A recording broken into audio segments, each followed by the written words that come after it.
Previously on SquatchBot. The Sasquatch are on the move and they are making their seasonal migration up to the higher elevations of the California Sierra Nevada mountains. And I have been spending an incredible amount of time in the field trying to pinpoint their location. I've encountered the Sasquatch along this ridge frequently. I had an up-close and personal encounter on March 3rd, 2020, when I captured Sasquatch vocalization and tree knocking.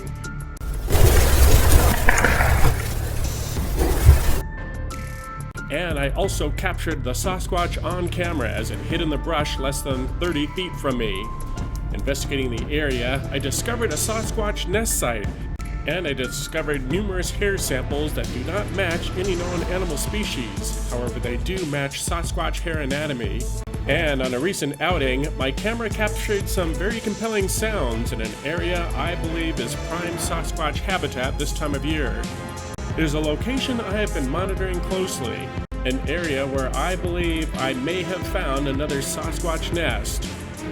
On this episode, I've returned to that location to do a follow-up investigation, and one of my YouTube subscribers contacted me to point out an unusual figure I had captured on camera in an area where I have recently discovered juvenile Sasquatch tracks. Could this be a Sasquatch peering out from the brush? We'll head back into that location to investigate. That very much looks like a Sasquatch peering out from the brush. It's all coming up next on SquatchBot.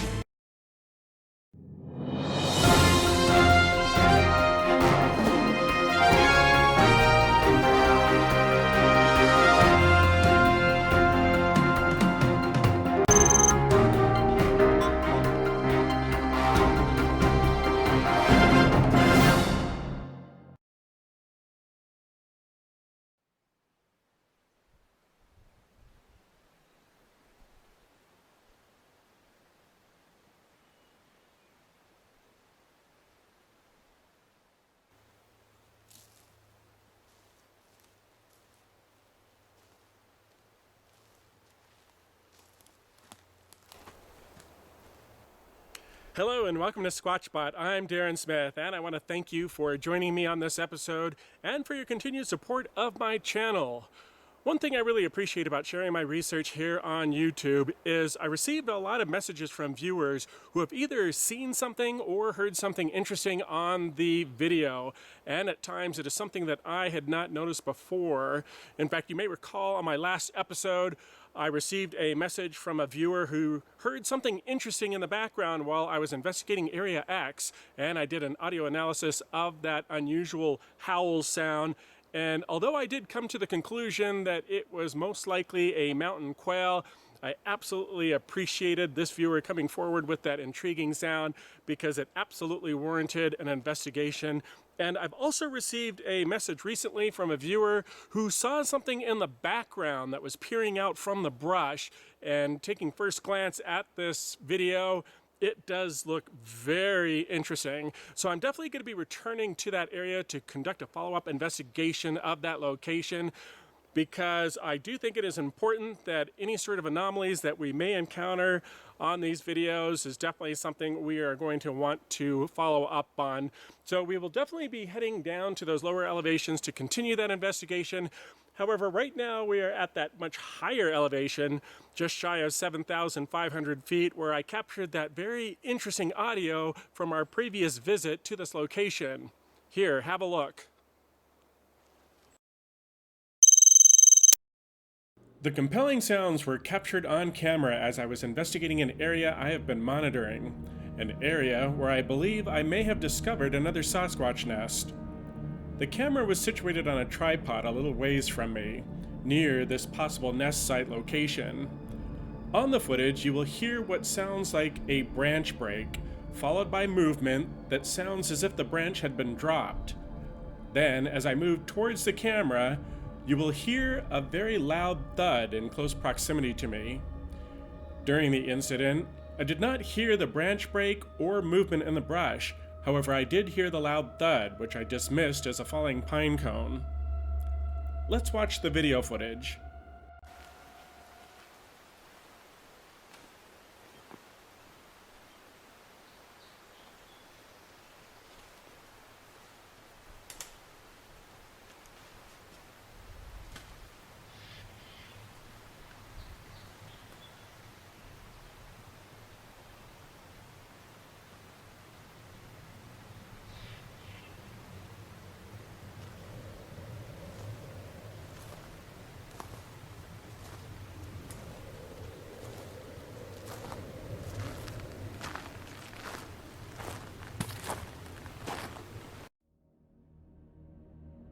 Though at times it can be very difficult to interpret sound, what I do find intriguing about this video, if the second recorded sound was the broken branch being dropped, whatever had broken the branch had to have had hands to hold it prior to dropping it.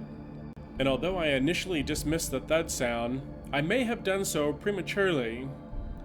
The thud was surprisingly loud and had a sound pattern that suggested the object hitting the ground was of significant weight.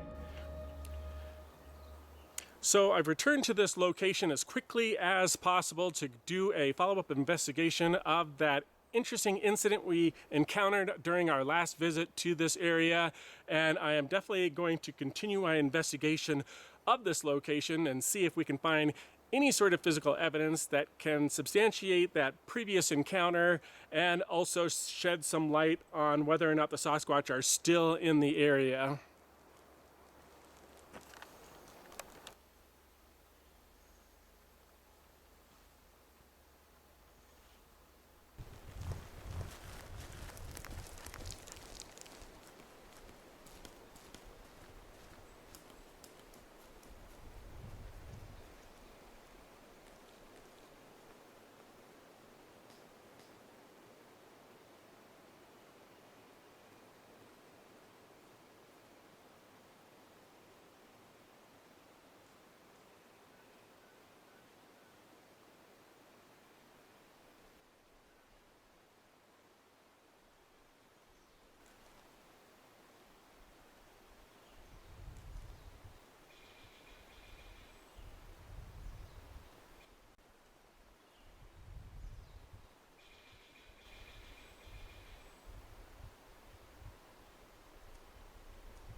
Well, that's good to see that we have deer in the area, because I do believe that the deer is a major food source for the Sasquatch.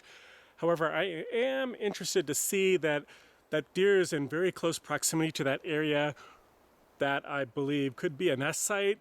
So that is interesting that a deer would move so closely to that environment if there were Sasquatch in the area.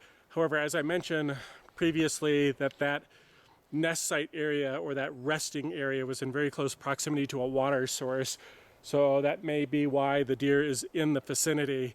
However, just noting that the deer is in close proximity to that nest site leads me to believe that the Sasquatch are probably not in the area, because I really think that the deer are going to want to maintain a safe distance from the Sasquatch.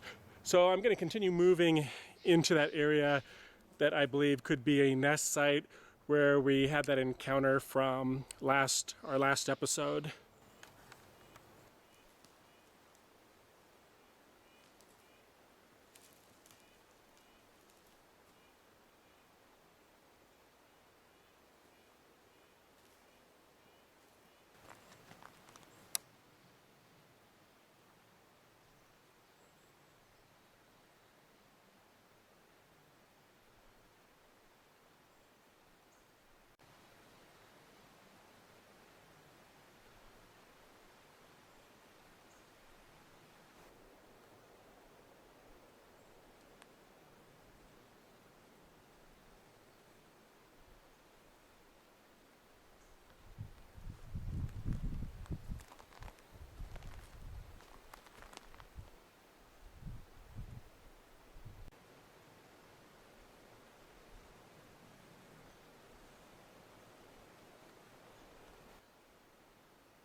So we've arrived at that location with the thick vegetation, the new growth and old growth of pine trees here. And I was very cautious moving into the environment. I was using the parabolic microphone to sweep the area just to see if I could hear anything that would be of concern. Because as I mentioned on the previous episode, whenever you're out in the field alone, it is never advisable to push into vegetation where you can't really get a good visual of your surroundings and where you're in a potentially precarious state of not having a reasonable distance to respond in the event of some sort of incident. So it's really important to be extra cautious, especially when you're out in the field alone. And it really isn't advisable to be out in the woods alone. It is always much advisable that you go with somebody else. However, as I've mentioned on numerous episodes, I take a number of precautions when venturing into wilderness areas that I think are definitely required for anybody venturing into a wilderness environment. So we've arrived at that location. I did use the parabolic microphone to make sure there wasn't anything kind of lurking in the area, and I am going to very cautiously examine this tree clustered area and this thick vegetation area, because it really does resemble that area that the Sasquatch was hiding during my previous encounter there on March 3rd, 2020. So I'm definitely going to be moving slowly and cautiously through this environment to see if we can ascertain whether or not this was an environment that the Sasquatch was hanging out in. Another point I would like to add here, I have had an incredible amount of emergency training involving risk assessment, safety, and personal survival. I have spent significant amounts of time in these forested habitats while conducting Sasquatch research or while on solo backpacking or camping trips. I take significant precautionary measures prior to heading into any wilderness area, and I am well equipped to respond to emergency situations that may arise while I am out in the field. And it is very important for anyone heading into these environments to do their homework and to get the necessary training, resources, and pertinent information required to do so safely.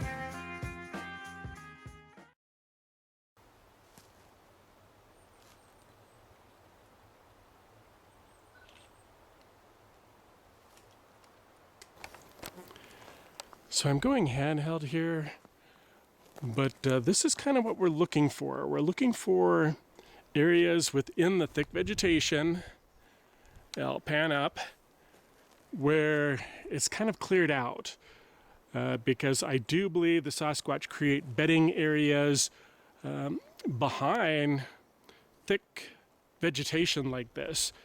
And it is interesting to see some of the arranged branches here. There's a tree break in the background there, and as you recall, during the last episode, it was a tree break that we captured on audio, or a branch break. So this definitely is, so far at first glance, very interesting, and I'm going to continue my investigation of this area.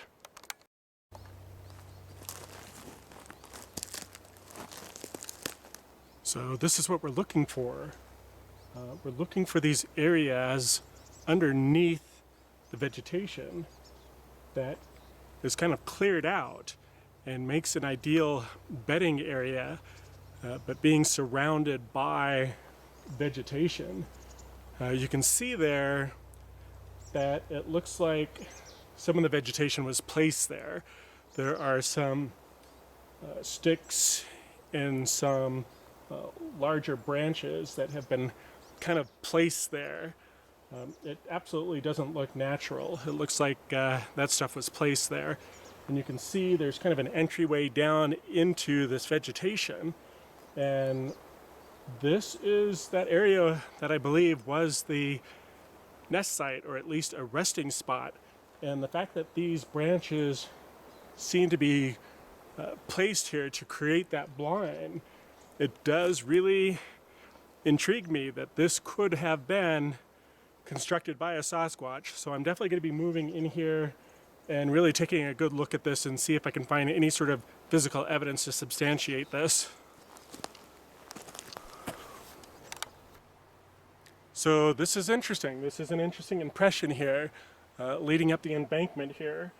And I'm not seeing a lot of impressions leading up to it. The vegetation here is really thick, and I'm not seeing a lot of impressions leading up to it. But I am definitely going to be scouring this area here. But I'm going to grab my tape measure here, just give it a quick measurement, and kind of see what we're looking at here.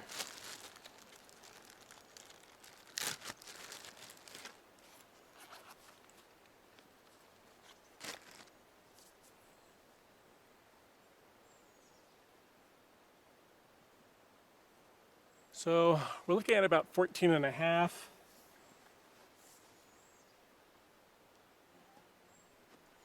By roughly 7. And that looks like about 4.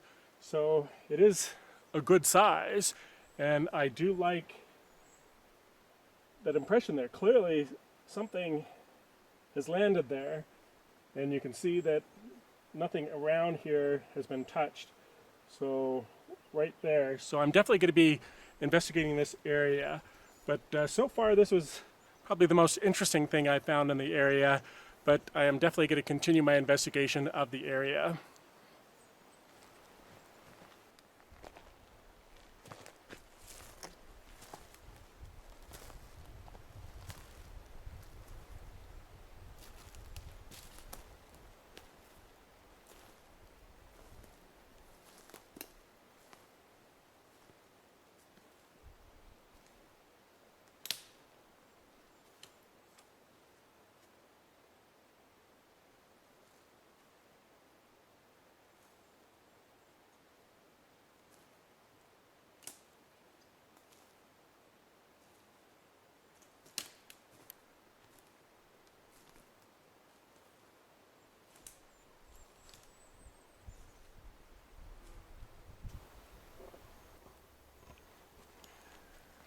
Okay, this really doesn't surprise me, but this area is really thick with this buckbrush. And I know I keep mentioning it on videos, but I think it is important to take note of this stuff, because this vegetation grows up to 9 feet tall. It's very thick. It has very sharp needle-like thorns on it. As I mentioned, on the nest site that I discovered,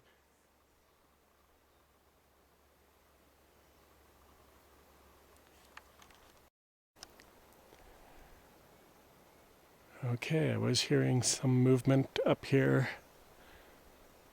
But look at the buckbrush. The buckbrush is incredibly thick, but I don't think the Sasquatch have any difficulties powering through it. And as I mentioned at the nest site, it looked like they had actually groomed pathways leading into the nest. But look how thick it is. And as I was saying, I absolutely believe the Sasquatch use the buckbrush as a defense mechanism.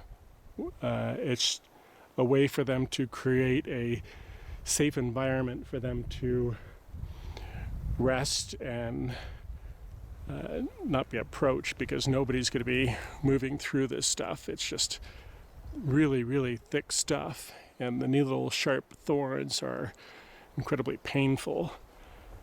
So I'm going to get off the camera here and kind of investigate this area.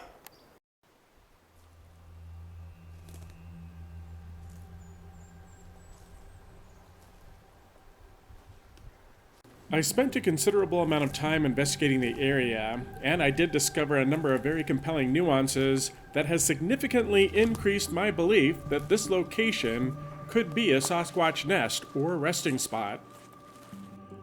As I investigated the brush configuration at the location, there were strong indications that the vegetation was manipulated to enhance concealment. Large sticks and other debris were strategically arranged around the new growth pine to create blinds or barriers, concealing the cleared out areas among the thick vegetation.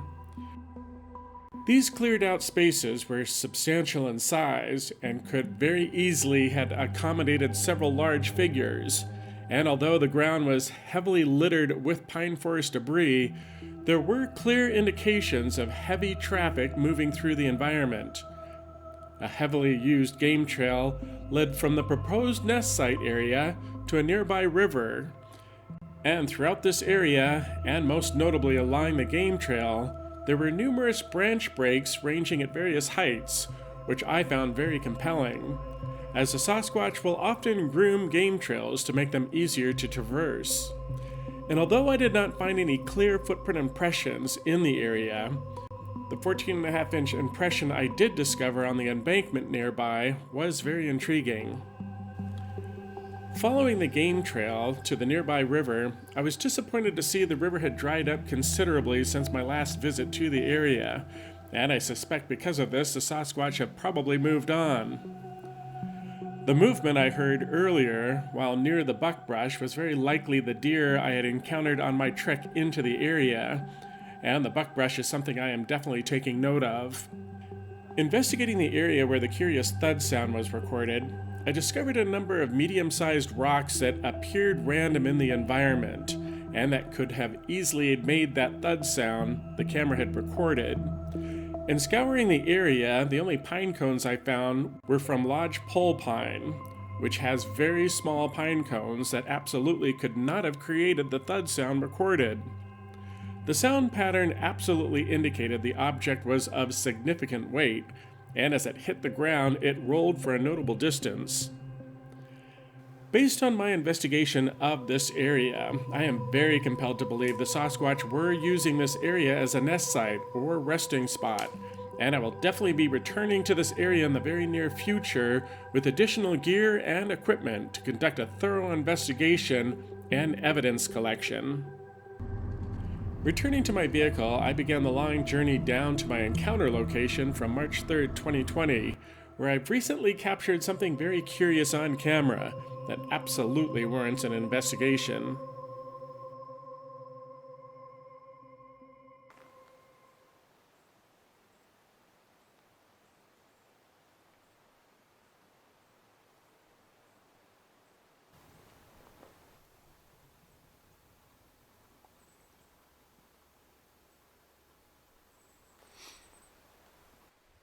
I have returned to my March 3rd, 2020 encounter location because one of my viewers, Karen Sebastian, said she was seeing something in the background on one of my videos that she thought very much resembled a Sasquatch.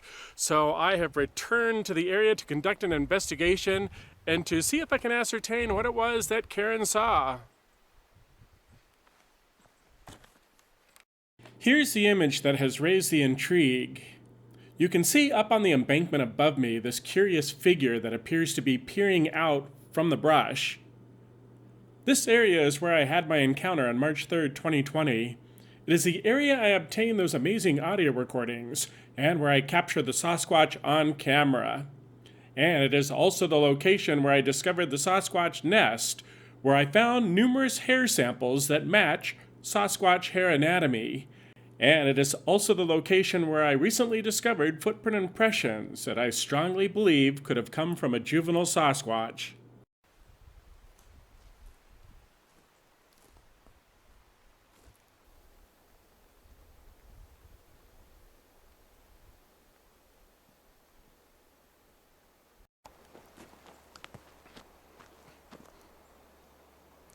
Okay, Karen, I have returned to that location where that previous video footage was taken. And I want to say that When I first saw the video footage, I absolutely saw what you were seeing. It did very much look like a Sasquatch. In fact, I shared the video footage to my nieces, and my nieces were absolutely on board that it was a Sasquatch.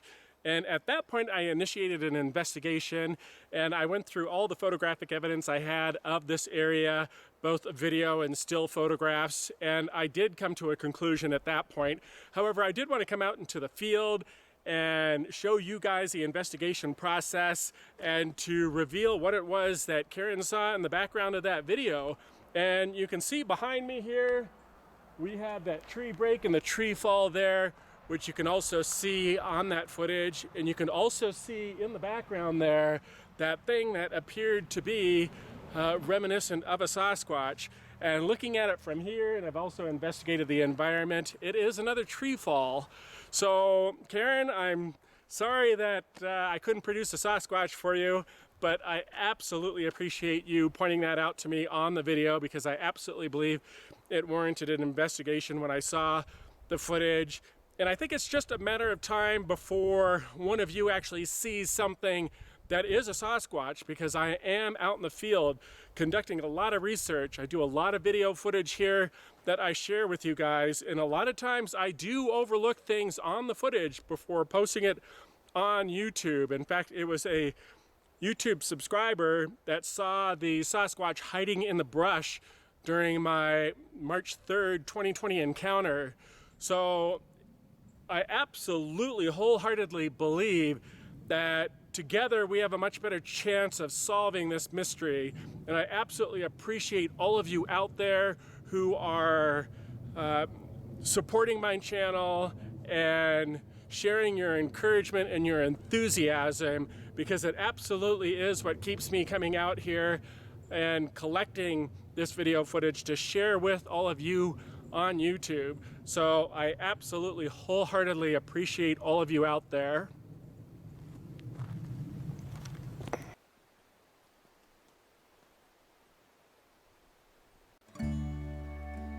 Together, we have a much better chance of solving this mystery. It's a sentiment I have shared numerous times on previous videos, and I absolutely believe it. And although in this investigation our curious figure on the embankment turned out to be an environmental anomaly, as mentioned earlier, it was a YouTube subscriber that pointed out the Sasquatch that was hiding in the brush during my March 3rd, 2020 encounter.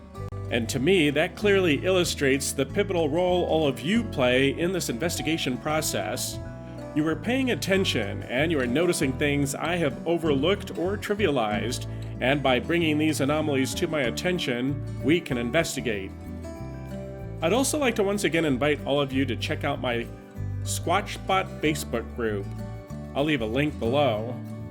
This group really gives me a chance to interact with my viewers on a much more personal level, and it gives us all a forum to discuss topic and compare notes. Also, consider sharing my YouTube channel with friends and family. I have set personal targets in regards to this channel, and if achieved, I will continue to produce content. So absolutely hit that subscribe button and send me a like.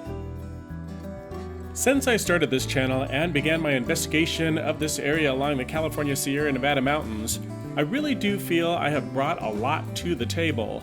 And my primary reasons for getting out into the field regularly and conducting this research is to create content for all of you. So the channel is motivating me greatly to continue my efforts, and I thank all of you for that. We make a great team, and an appropriate acronym for team: together everyone achieves more. And together, we have a much better chance of solving this mystery. I'm Darrin Smith, and I'll see you here next time on Squatchbot.